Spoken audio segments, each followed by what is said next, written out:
So you have a U.S. trademark registration. What do you have to do to maintain it? I'm Mike Steger. I'm a trademark and copyright attorney, and I'm going to touch on the subject of trademark abandonment right now.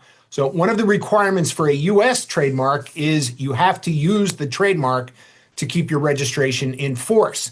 And if you don't use it as required by law, you may be subject to having your registration canceled on grounds of abandonment. Generally, under U.S. law, you have to use the trademark. You have to keep using it with the goods and services that are listed in the registration, which generally means you're offering those goods or services for sale for customers. How often do you have to do it?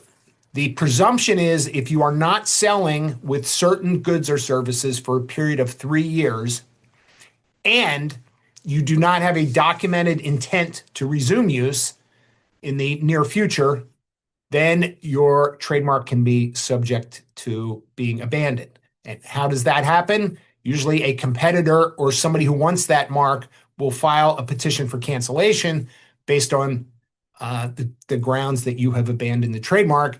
You're going to have to go in and prove that you are actually using the mark again with your goods and services.